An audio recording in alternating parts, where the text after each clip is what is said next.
अल्लाह, खुदा, ईश आदि नाम एक ही शक्ति के हैं। वो कैसा है, कहां है, कैसे मिलता है, किसने देखा है? ये प्रश्नवाचक चिन्ह पूर्ण रूप से हटाने के लिए अवश्य सुनिए जगत गुरु तत्वदर्शी संत रामपाल जी महाराज के अमृत वचन, सर्व पवित्र धर्मों के पवित्र शास्त्रों के आधार पर। एक गांव में दो भाई थे। एक ने उपदेश ले लिया था। एक उनके पिताजी थे, बहुत नेक आत्मा थे, लेकिन इस ज्ञान के अभाव से वो इन सत्संग आदि के नाम से बहुत खिंचते थे। हम वहां 3 दिन का पाठ करते थे जैसे यहाँ चलता है, और 3 दिन तक 2-2, 3-3 बार टाइम में सत्संग करते थे। घर वालों को समझाते थे, क्योंकि नया भगवान, नया ही ज्ञान, कई दिन तक लगातार समझाने से कुछ बुद्धि में आता है ये। तो हम सत्संग कर रहे थे। उन घर वालों ने अपने सभी भाईचारे को कह दिया था कि हमारे घर में 3 दिन कोई भी हुक्का, बीड़ी, तंबाकू का प्रयोग करने नहीं आवे, या घर में बीड़ी तंबाकू लेकर भी नहीं आवे। तो क्या हुआ कि उनका बूढ़ा ऊपर चौबारे में, आंगन में, गर्मियों के दिन थे, ऊपर हुक्का भर के बैठ गया दूसरे भाई अपने पुत्र के घर पे। हम सत्संग करते रहे। तो जब सत्संग समाप्त होने को हुआ, रात, पहले दिन सत्संग सुना दिन में, फिर रात ने सुना, तो अगले दिन वो रात्रि के समय सत्संग समापन हुआ, बूढ़ा नीचे आ गया। लगभग 70 वर्ष की आयु थी उसकी। अब वो आके हमारे पास बैठ गया जमीन पे, और उसकी पुत्र वधू ये सोच रही थी, बूढ़ा पता नहीं क्या बोल लगा महाराज जी को, पता नहीं क्या कह देगा यो, क्योंकि इनने कभी ये काम देखे नहीं, और पता नहीं क्यों आ गया यो तो बहुत चिढ़ा करता है इन बातों से। वो बैठ के और आंखों में पानी भराया, रोने लग गया। मैंने पूछा क्या बात होगी?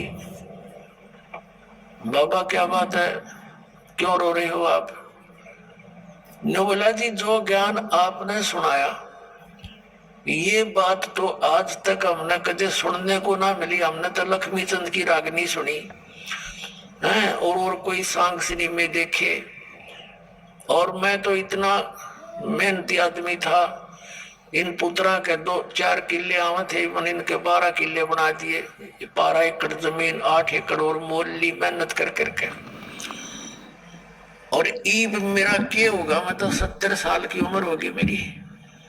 अब मैं क्या करूंगा, क्या बनेगी मेरे साथ में? मैंने तो इस ज्ञान से सारी रात नींद आनी बंद हो गई, और अब मेरा खाना पीना भी छूट गया। अब क्या बनेगा मेरा, क्या होगा? मेरी तो उम्र जाली। और उसकी पुत्र वधू भी वहीं बैठ की। बूढ़ा तो बहुत अच्छा बोला, और वह ध्यान से सुना कि जो क्या हो गया बुढ़े का एकदम। नो बोला जी, क्या मेरा भी कुछ हो सकता है? मैंने कहा देखो, विश्वास करो, विश्वास करो। अब जैसे कुएं होते थे पहले बहुत गहरे, और उनमें 100-100, 150 फुट नीचा जल होता था। उसको निकालने के लिए एक लंबी निज्जू हुआ करती रस्सी, बहुत मोटा, इतना मोटा रस्सा, और 150-200 फुट लंबा, और उसके बाल्टी बांध दी जाती थी। और वो बाल्टी से पानी निकालते थे तो 100 फुट दूर तक खींच के ले जाते थे 2-3 दिन, और फिर बाल्टी से जल निकल आता था।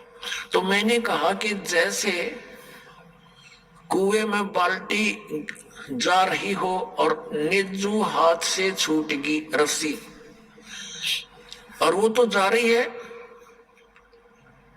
और भाग दौड़ के और उसको पकड़ने की चेष्टा कर ली यार, वो हाथ में आ जा, लास्ट की 6 इंच भी ठहगी। लास्ट की गिरते गिरते अगर 6 इंच भी बची हो और हाथ में पकड़ी जावे तो क्या हो, वह बाल्टी भी बाहर आ जा और पानी भी साथ आवे, जल भी भरा होगा और बाल्टी भी मिल गई, कुछ भी ना गया। अरनों का जान देव तो जाए ली, तो वो तो जा ही रही है। फिर तो पड़ गए कुएं में, हाथ से छूट गया मनुष्य जीवन। मनुष्य जीवन के अंतिम सांस में भी ये सत भक्ति आपको मिलेगी, आपको मनुष्य जीवन मिलेगा, ये गारंटीड बात है।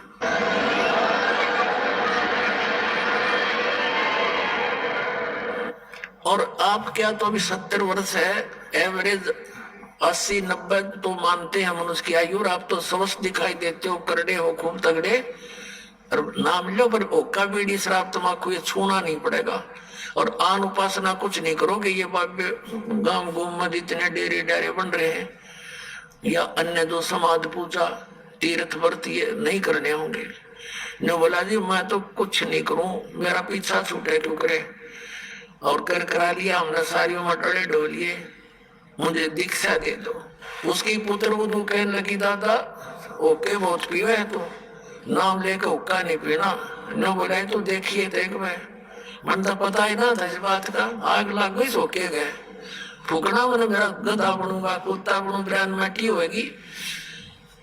और संता के वचन है झूठे नहीं हुआ करते बेटी। तो पुणात्मा देखकर भाग जाएंगे बुढ़ापे में। नाम ले लिया उस भक्त ने और 10-15 वर्ष जिया, और शरीर आराम तक अपना मृत्यु को प्राप्त हुआ और मोक्ष हो गया। कहते हैं जीना तो थोड़ा है भला, 10 सत सुमन हो और लाख वर्ष का जीवन लेकर धरे नहीं कोई। अपने आत्मा जैसे बालक भक्ति पर लगता है बहुत अच्छी बात है, लेकिन इस ज्ञान से परिचित बूढ़ा तो सिर धड़कीबाजी ला देगा। न पता है उसने रोज पता है ना मेरा कल टिकट कट जाए तो श्लोक में लिया जीवन कथी न डलान में है। लास्ट दिन के रह जा 60 साल बाद है तो उठी गिनती शुरू हो जाए, ध्यान रखनी चाहिए बुढ़ा ने। और डट के कर भक्ति अपना पीछा छुटवावे। हर ईबत ही नहीं पड़े रहे। जैसे एक कवि का एक शब्द है, बिना ज्ञान के ऐसे दुखी होते हैं। नर धोखे धोखे लौट गया आगी अंत घड़ी रे, आगी अंत घड़ी। नर धोखे धोखे लुट गया आगी अंत घड़ी रे, आगी अंत घड़ी। तो फिर क्या कहता है, पोता बैलो या मन मरेरी और एली करवा जो खड़ी। टिकट कटन हो रही है और ये आस्था लाए बैठा कि ये भगवान एक पोता और गया था, फिर बेसिक मर जाऊं। और फिर नौके एक छोरे किया, एक और मकान बन जाए, बस फिर क्या करने बेसिक मर जाऊं। बता, इस प्रकार की आस्थाएं अज्ञानता से वृद्ध अवस्था में ये ज्यादा बढ़ जाती है। और जब ज्ञान हो जाएगा तब अपना माला लेके और बैठ जा कोण में, ना ताश खेले, ना होके पाड़े, ना गप्पे मारे, दिन रात एक करके अपना भक्ति करा के पीछा छुड़वाए।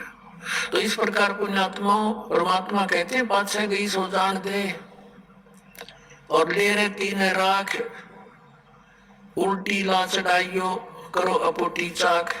अगम निगम को खोज ले बुद्धि विवेक विचार, उदय अस्त का राज मिले तो बिन नाम बेगार। क्या कहते हैं परमात्मा के याद दिलाना चाहते हैं कि जरा सा कुछ विवेक से काम ले ए प्राणी। अगम निगम को खोज ले और बुद्धि विवेक विचार, उदय अस्त का राज मिले तो बिन नाम बेगार। बेगार क्या होती थी? हम छोटे थे उस समय ये 3 व्हीलर चले थे पेट्रोल के, जिसने ये गणेश बोला है। और हमारे गांव से लाखन मादरा तक एक गणेश चलते थे, 2 टेम्पू थे वह। उनमें से एक दिन नहीं आया तो अगले दिन उससे पूछा उसके साथी ने कि कल कहाँ चला गया था। उसने बताया मैं कल बेगार में फंस गया था। बेगार क्या होती थी? पहले इन पुलिस वालों के पास गाड़ी गुड़ी तो होती नहीं थी और किसी को पकड़ लेते थे, ऐसे को भाड़ा करने वाले को कहीं रेड लगानी होती, कोई चोर उचक्का पकड़ना होता तो उसने पकड़ ले जाते। सारा दिन उसकी रेल बनाए रखते, वो तेल भी अपने दोहरे डालता और सारा दिन इधर चल उधर चल, सुबह पकड़ लेते, रात के 12 बजे छोड़ते, 1 मिनट का चैन नहीं, और खर्चा करते हैं। तो बता रहा था कि कल बेकार में फंस गया, 200 रुपये का खर्चा हो गया। उसमें तेल बहुत सस्ता था, पेट्रोल भी 1-1.5 रुपया 100 रुपये लीटर था, और उस दिन की दिहाड़ी की 200 रुपये का खर्च तेल पानी में लग गया। सारा दिन धक्के खाता है, नैनो बोला 1 बजे छोड़ा, सुबह ले गए थे पकड़ के, रात के 1 बजे। तो वो बेकार होती है। सारा दिन तो पूरा उसको 1 मिनट की पल नहीं, पल का भी चैन नहीं, कहीं रुकावट नहीं, सारा दिन वो ऐसा स्पीड खींचे दिखे, और घर तो खर्चा करके, दिहाड़ी भी लुटवा के, और रात ना पड़ा आके, तो अपने तो पल्ले तो खर्चा करा, और 1 मिनट की चैन नहीं, सारा दिन पहिया चला।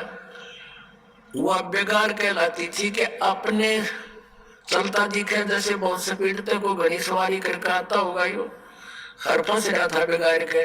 तो परमात्मा याद दिलाते हैं कि जो परमात्मा की भक्ति नहीं करते, वो चाहे पूरी पृथ्वी का राजा है, आपने नो दिखे कि तो बड़े आगे पाछे इसका सलूट मारनी है और बड़ी जय जयकार हो रही है। परमात्मा कहते ये तो 3 व्हीलर वाला है, अपने पल्ले पैसे खर्च कर रहा है, और खूब चहल पहल दिखाई देती है, अंत में इसकी वाह माटी होगी, याद रखेगा।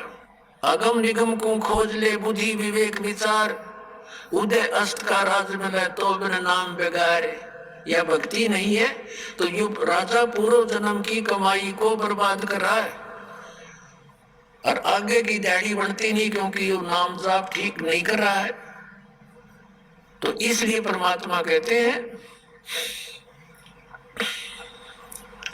बिन उपदेश अचम है, ये क्यों जीवत है प्राण, भक्ति बिना काठोर है, ये नर नाही पाषाणी।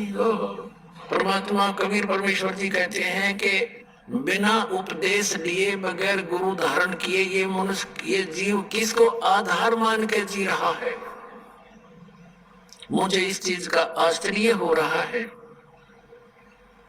और भक्ति बिना काठोर है, ये नर नाही पाषाण। ये तो पत्थर है जो इस मनुष्य जीवन को बर्बाद कर रहे हैं, ना कोई आधार। यदि हम बच्चों को आधार मानते हैं तो हमारी ये मृत्यु हो जाती है, तो बच्चे हमारे कहां से हुए। हमारे सामने बच्चों की मृत्यु हो जाती है तो ये आधार निराधार था, हमारा भूल थी हमारी कि हम इसीलिए जी रहे थे। हमारा आधार होना चाहिए मोक्ष, और मोक्ष के लिए पूर्ण संत की आवश्यकता होती है, सत भक्ति की आवश्यकता होती है। तो वो सभी समय संयोग इस कलयुग में आके इकट्ठे होते हैं, जो अब आपके लिए रजा कर रखी भगवान ने। संत पूरा हो, पूर्ण परमात्मा की भक्ति हो, शास्त्र अनुकूल हो, अधिकारी हो नाम देने का, तो ऐसे संयोग, ऐसे नंबर कदे कदे जुड़ा करें जो आज सारे नंबर मिल गए, और अब केवल नाम लेना है, बुराइयों से बचना है, मोक्ष हो जाएगा। परमात्मा क्या कहा करते हैं, यो सौदा फिर नाही संतो, यो सौदा फिर नाही, यो सौदा फिर नाही रे संतो, ये सौदा फिर नाही। लोहे जैसा ताव जात है, लोहे जैसा ताव जात है, ये काया दे सराही रे संतो, यो सौदा फिर नाही। ये सौदा फिर नाही संतो, यो सौदा फिर नाही।